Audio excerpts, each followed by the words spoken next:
Hi mga kasambahay! Dito na naman ang inyong kasambahay na pasaway. Siyempre sa araw-araw kasama natin lagi itong CCTV. Bago mag-umpisa si kasambahay dito sa paglilinis sa kusina ay kailangan muna ng kape. Ito talaga yung nagpapa-energy kay kasambahay itong kape. Kapag walang kape ay nako parang pagungyang kikilos. Kaya kailangan pagdating ng umaga ay may nakahandang isang katerbang kape para kay kasambahay. Oy, aminin, may nakaka-relate dyan kay kasambahay. So yun nga, pagkatapos ni kasambahay magkape dyan, unang gagawin ni kasambahay itong mga pinaghugasang na plato kagabi. Napalagay dito sa may tauban ng plato. Sa isa munang ilalagay ni kasambahay dito sa may cabinet. Para naman itong hinuhugasan ng inyong kasambahay na mga platong pinag-almusalan kaninang umaga. Ito naman ang ilalagay dito sa may patauban ng plato. Sa mga nagsasabi dyan, paulit-ulit na lang yung vlog ni kasambahay. Natural, ito lang naman talaga yung paulit-ulit na ginagawa sa araw-araw, diba? Hindi naman pwede bawat araw ay iba-iba. Sa araw-araw na ginagawa natin, parehas lang naman. Gising sa umaga, magwawali sa bakuran, magpapatuka ng manok, mag-aasikaso ng pagkain sa tao, hahatid ng anak sa school, etc., etc., etc. May tao talaga na hindi natutuwa sa pag-angat ng kapwa nila. Hanggang gusto ka rin nilang hilain pababa. Kaya naman kung iintindihin mo yung mga sinasabi ng tao, talaga naman ay magiging lugmok ka rin kagaya nila. Isang pa nga may nababasa akong comment, kahit anong gawin daw ni kasambahay, hindi raw sisikat. Ano mo naman nasabi?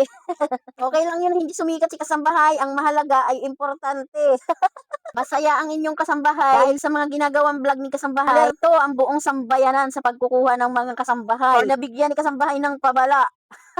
Yung iba naman ang sabi mula daw nang napanood yung vlog ni kasambahay, amo daw niya nanguha ng CCTV, bawat sulok daw ay nilagyan. Kaya kung pwede raw itigil yung pagbablog ni kasambahay. Ano yun? Parang bata na pag sinabing itigil, itigil. Abay, ang hirap kaya mag-isip ng iba-vlog araw-araw tapos ititigil lang ng ganun-ganon. Kaya naman kung may natatamaan, pasensya na po kayo kay kasambahay. Dapat kasi kung may edad naman na tayo, maging masaya na lang tayo sa nakikita natin sa kapwa natin. Hindi yung may edad na nga tayo, ina-stress din yung sarili natin. Dapat enjoy lang. Dahil kung ano man yung binabato yung masama kay kasambahay, may mga inday, abay kabalagtaran yon. Sabi nga nila, kung ayaw mo mapanood yung video, scroll na lang, pikit mata na lang. Mayroon din naman nagmamahal kay kasambahay. Isa naman may nagtatanong kung paano raw ba napalago ni kasambahay yung house niya. Simple lang yan mga sisi ko. Magtiyaga lang tayo or magsipag lang tayo, upload ng original content, manood, tapusin, mag-comment, mag-like, para naman mapansin ka ng iba. Ganito na lang, madaling salita. Halimbawa, nagpunta ka sa kapitbahay mo at nagmaritisan kayo, di ba? Di ba naging kaibigan mo siya? Ganon din dito. Kailangan magbahay-bahay ka para magkaroon ka ng kaibigan. Marunong ka sumuporta, susuportahan ka rin nila. Pero kung yung ginagawa mo lang, panay lang gala mo, tapos scroll ka lang ng scroll, hindi ka nagbabakas, wala rin. Pero kailangan, bago ka makipagmaritisan, kailangan busog muna yung bahay mo. Gets ba guys? Kailangan matatag yung dibdib. Baka mamaya makakita ka ng comment, ma-stress ka kaagad, ay hindi ka pwede rito.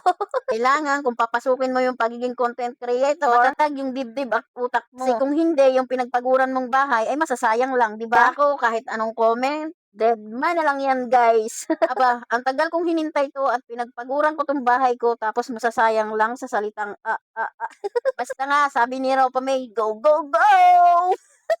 At sasagutin ko nga din yung nagtanong kung paano yung sahod. Totoo daw ba na may sahod? Of course, yes! Totoong totoo, 100% yan, day.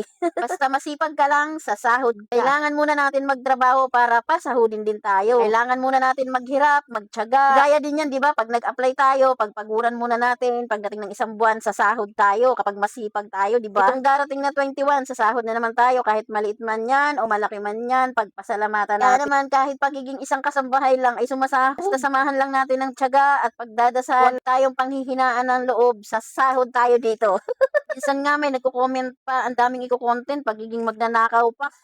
Okay lang yun, guy. At least, hindi kulong.